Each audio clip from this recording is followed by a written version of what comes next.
Hi everyone, this is Zohar and today I'm gonna show you how my contortion training looks like. I always start releasing the muscles where I feel that I already have a lot of tension or even the trigger points.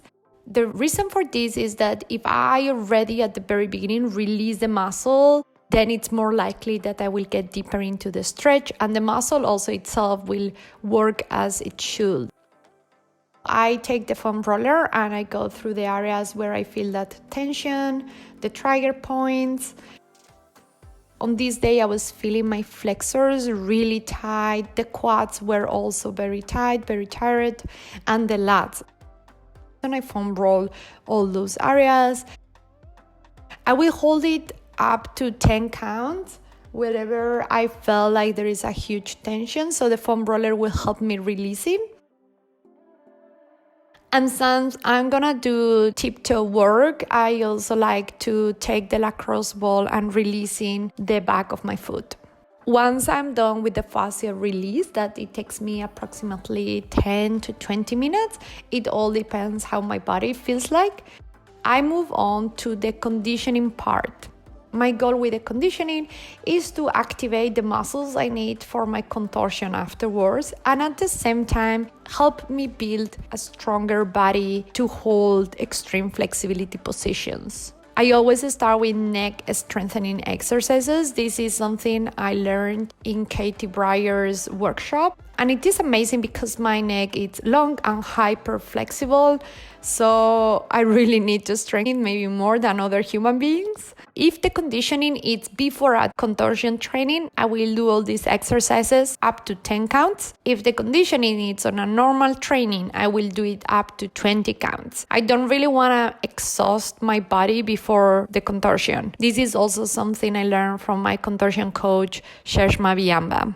Since my sacrum-lumbar area is very flexible, I do these spinal rolls that my physiotherapy gave me. So they help strengthening the whole spine from the sacrum all the way to the neck.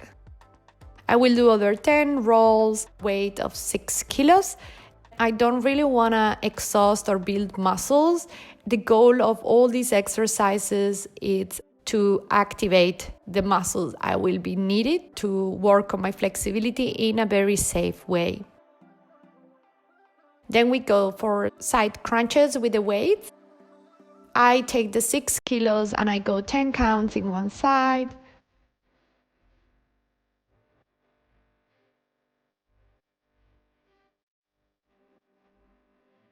Ten counts on the other side.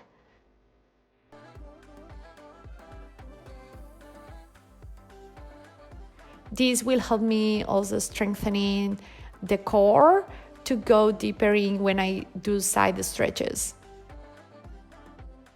And from here, we are gonna start working a bit deeper, the abdominal area, lifting just 1 centimeter off the floor, the sacrum, engaging that deep low core to lift the sacrum up. Bring the arms along the body, and we are gonna do 10 leg lifts, holding it at the very last for 10 counts on the maximum position. What's important here is as well that the low back stays on the mat. So you bring down the feet as much as you can, keeping the low back on the mat. Also pay attention that you are not using the neck or the shoulders to compensate the work on the core. Often people lift the head up in order to bring the feet lower. That means you're trying to use also the neck muscles to help you holding those feet there low. The next core exercise, it's a sit-up way that I learned from my coach, Sheshma Biamba. She called it like the classical sit-up way that they used to do in Mongolian circus. And it's amazing because then you work on your folds, on lengthening the spine and controlling the whole body when you go low.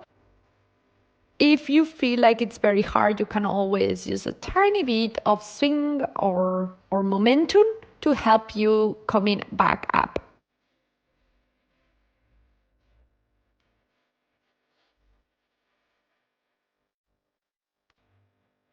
Once I'm done 10 times with this exercise, I'm gonna get even deeper into the core. This is a Pilates-based exercise I learned in Fit and Bendy, Los Angeles studio, where they have amazing conditioning classes for contortionists or anyone that is trying to get more flexible as an adult. Twisting and crunching the core, it's gonna make you sweat, especially then when you straighten the arms.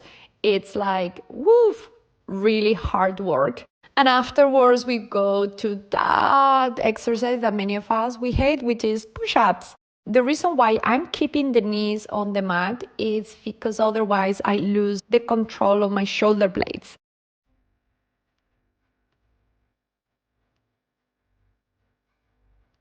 Once you're done with the 10 push-ups, we are gonna do some variations that will end up in the Superman exercise. So we are gonna start by 10 times lifting the upper body up. Thumbs are facing towards the ceiling, and your gaze is going towards the nose, really engaging the whole upper body, but also the lower part of the body. So the feet are drilling down the mat and the glutes are on fire, as the rest of the legs. Afterwards, we are gonna go to the locust pose. Here, the arms go along the body, palms are really drilling down the mat, so the shoulders and your chin, and you try to lift the feet up as high as possible, also 10 times. And final exercise that I love, it's doing 10 times Supermans. Keeping the arms super strong, thumbs up, feet are a bit wider than the hips. You lift up and down 10 times and hold it up on the last round as much as possible. I usually do at least 10 counts. And then I like bringing the arms backwards because it feels as I would be flying. The hardest part of this warm-up conditioning part is, to be honest, the B sit-ups. If you haven't done them in a while, which is just what happened to me after the summer break, they felt really heavy on my legs. It's quite a challenge, to be honest. It's very challenging, but still, we really go for it and try to do them 10 times, even if you need to slow down. It's a bit of suffering, but we can do it. Also, pay attention when you are going into this hollow back position that your low back is touching the mat. Afterwards, we are gonna do side B sit-ups.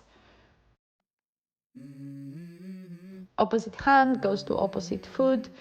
10 times. I wake up to a little bit of drool on my pillow, feel like it's gonna be a bad day. Yeah, I'm tired of shit, and the coffee ain't hit yet, damn, ain't that great. And then we are gonna do V-ups.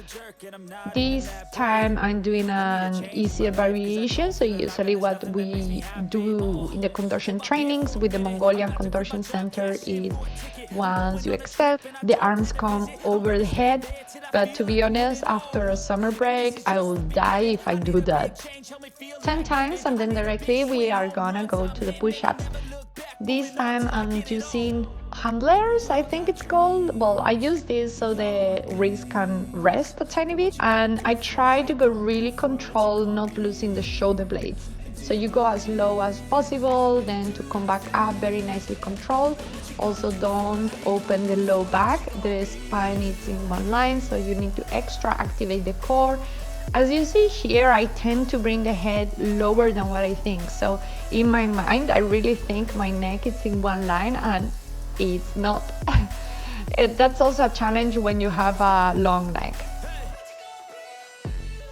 Yeah, this is my life, my strife, my right to fight, to die on. And this is my game to play, to claim a brand new name. Once you are done with this, just a tiny bit to stretch up the low back, and we are gonna go to the glutes. Glutes are very important in the flexibility training because they protect our low back, and we use them more than what you will think. This is an exercise I learned from Olga Karmansky, and I love it because it really helps me extra activating the glutes and also the hamstrings a tiny bit. Here also pay attention that you are not using the neck, the shoulders, or any other part of the body to lift the hips up. Because it usually happens, we think, oh no, I'm doing everything through the core, and then it's not true. The body will always find ways to cheat and make our life easier. Pay attention in this exercise that you start already lifting the hips up from a tucked hip position.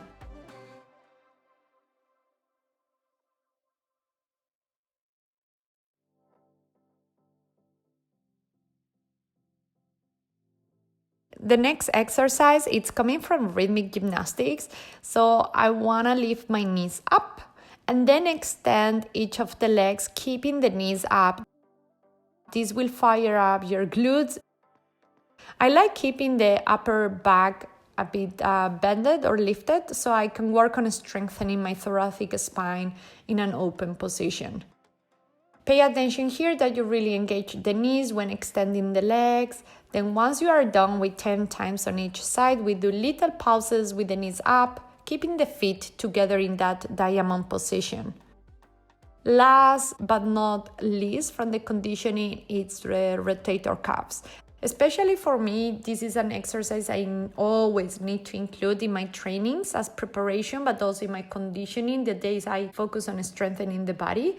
My shoulders are hypermobile, so I really need to strengthen the rotator cuffs and the armpits to avoid any injuries. Here I will hold each of the positions until 10 counts. And the hands are the only ones that are pulling apart, so they want to open towards the side, while your elbows are squeezing the block.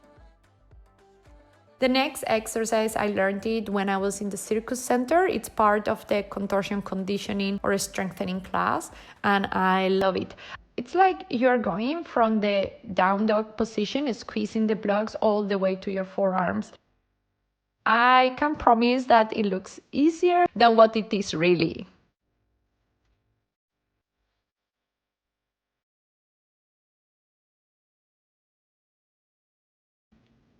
Before jumping into contortion, we also do a bit of handstands playtime. So first we start with 1 minute hold chest to wall. This will nicely activate the shoulders especially to get stronger. And then we work on single leg press exercise. I like to use the block because they give a height to the feet and that helps me pressing. In this case, 3 blocks were too high, so I went down to 1 block. I haven't been doing this exercise since months, so I could really feel rusty on it. If you feel comfortable, you can also do it in the middle of the room. I simply decide to use the wall for all these exercises because I want to play and just get a bit of rustiness off the body, more than focusing on balancing and doing handstands training. So play a bit around, switch legs in the air, see how it feels like. Maybe you want to do some heel pulls as well.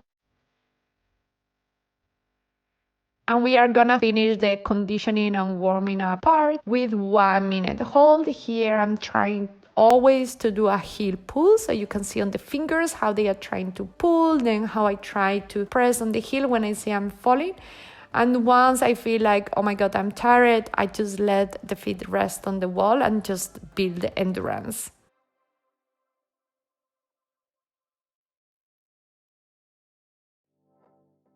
And after this exercise, I'm ready to start working on contortioning, getting deeper on my flexibility.